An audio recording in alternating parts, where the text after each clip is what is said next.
Hi, welcome to Reva tasty kitchen. இன்றைக்கி நம்ம பார்க்க போகிற டிஷ் என்னன்னு பார்த்தீங்கன்னா குஸ்கா பண்ண போகிறோம். இப்போ அதுக்கு தேவையான பொருள்லாம் பார்த்துடலாம். அதுக்கு முன்னாடி என் சேனலை யாராவது சப்ஸ்கிரைப் பண்ணாமல் இருந்தீங்கன்னா சப்ஸ்கிரைப் பண்ணுங்கள்.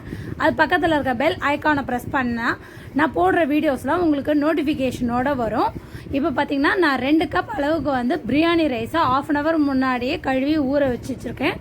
அதுக்கப்புறம் 3 பெரிய சைஸ் வெங்காயத்தை நீல வாக்கில் கட் பண்ணி எடுத்துருக்கேன். 2 பெரிய சைஸ் தக்காளி, அப்புறம் நெக்ஸ்ட்டு பார்த்திங்கன்னா தயிர் 2 டேபிள் ஸ்பூன் எடுத்துருக்கிறேன். அப்புறம் 1/4 ஸ்பூன் அளவுக்கு மஞ்சள் தூள், தாளிக்க தேவையான பொருள், புதினா 1 கைப்பிடி அளவுக்கு, கொத்தமல்லி 1 கைப்பிடி அளவுக்கு, 2 பச்சை மிளகாய், கொஞ்சம் இஞ்சி, கொஞ்சம் பூண்டு, இந்த அளவுக்கு இது எல்லாத்தையும் நம்ம அரைச்சி எடுத்துக்க போகிறோம். அதுக்கப்புறம் நெக்ஸ்ட்டு பார்த்திங்கன்னா இதுக்கு தேவையான அளவுக்கு நம்ம உப்பு எடுத்துடலாம். அதுக்கப்புறம் தனி மிளகாத்தூள் ஒரு 2 டேபிள் ஸ்பூன் அளவுக்கு எடுத்துருக்குறேன். நெக்ஸ்ட்டு தேவையான அளவுக்கு எண்ணெய். இப்போ இதை எப்படி செய்யலான்னு பார்க்கலாம் வாங்க. நான் இப்போ ஒரு மிக்சர் ஜாரில் இதெல்லாம் ஆட் பண்ணிடுறேன், அரைக்கிறதெல்லாம். நான் பச்சை மிளகா 2 தான் ஆட் பண்ணியிருக்கேன். சப்போஸ் உங்களுக்கு காரம் அதிகமாக தேவைன்னா நீங்கள் எக்ஸ்ட்ரா இன்னொரு பச்சை மிளகா கூட ஆட் பண்ணிக்கலாம். இது எல்லாத்தையும் நைஸாக நல்லா ஃபைன் பேஸ்ட் மாதிரி இப்போ அரைச்சி எடுத்துடலாம். இப்போ பார்த்திங்கன்னா நல்லா ஃபைன் பேஸ்ட்டாக அரைச்சி எடுத்துட்டேன். இப்போ நான் அடுப்பில் ஒரு குக்கர் வச்சுருக்கேன். குக்கர் ஹீட் ஆனோன்னா அதில் எண்ணெய் ஆட் பண்ணுறேன். இப்போ அந்த தாளிக்கு தேவையான பொருள்லாம் இதில் ஆட் பண்ணிடலாம். இது நல்லா பொரிஞ்சு வரட்டும்.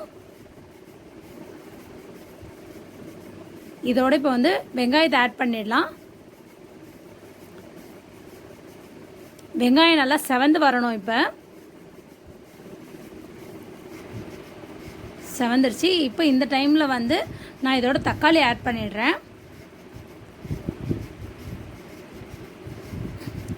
இப்போ இதுக்கு தேவையான அளவுக்கு உப்பு ஆட் பண்ணிடலாம். அப்போ தான் தக்காளி நல்லா மேஷ் ஆகி வரும். நல்லா ஈவனாக ஸ்ப்ரெட் பண்ணி விட்டுடலாம். இது ஒரு 5 minutes லோ ஃப்ளேம்லேயே இருக்கட்டும், நல்லா குக் ஆகிடும். இப்போ பார்த்திங்கன்னா தக்காளி நல்லா வதங்கிடுச்சு. இப்போ இந்த ஸ்டேஜில் நான் அரைச்சி வச்சுருக்க பேஸ்ட்டை ஆட் பண்ணிடுறேன். இதோட இது ஈவனாக நல்லா மிக்ஸ் பண்ணி விட்டுருவோம். அந்த பச்சை வாசனை போகணும். இப்போ பார்த்திங்கன்னா இது கூட நான் 1/4 ஸ்பூன் அளவுக்கு மஞ்சள் தூள் ஆட் பண்ணிக்கிறேன். அப்புறம் இந்த தனி மிளகாத்தூள். இது எண்ணெயிலே இன்னொரு 2 minutes அப்படியே கைவிடாமல் கிண்டி விட்டுக்கிட்டே இருக்கலாம். அந்த மசாலா எல்லாம் ஈவனாக இதோட எல்லாம் சேர்ந்து வரணும். நல்லா மிக்ஸ் ஆகிடுச்சு. இப்போ இதோட நான் தயிர் ஆட் பண்ணிக்கிறேன்.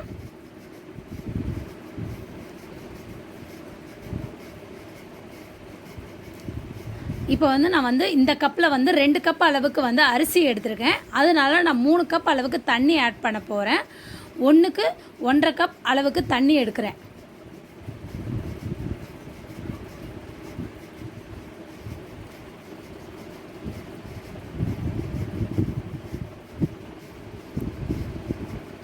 பார்த்திங்கன்னா ஈவனாக எல்லாம் மிக்ஸ் பண்ணி விட்டுடலாம். உங்களுக்கு உப்பு தேவைன்னா இன்னும் கொஞ்சம் நீங்கள் ஆட் பண்ணிக்கலாம்.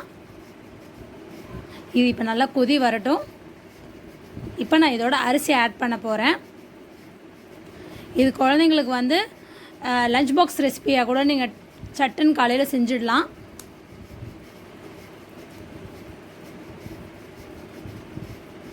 இப்போ திரும்ப ஒரு தடவை ஈவனாக மிக்ஸ் பண்ணி விட்டுட்டு குக்கரை க்ளோஸ் பண்ணிவிட்டு ஒரு 2 விசில் வர வரைக்கும் பார்க்கலாம்.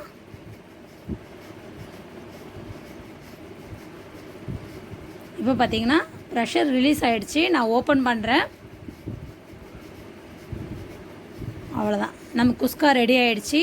இப்போ இது ஈவனாக நல்லா மிக்ஸ் பண்ணி விட்டுடலாம்.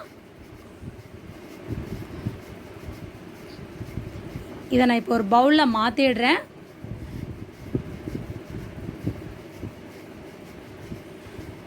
இந்த வீடியோ உங்களுக்கு பிடிச்சிருந்தால் லைக் பண்ணுங்கள், ஷேர் பண்ணுங்கள், என்னோடய சேனலை சப்ஸ்கிரைப் பண்ணுங்கள். அவ்வளோதான், குஸ்கா ரெடி ஆகிடுச்சு. Thanks for watching.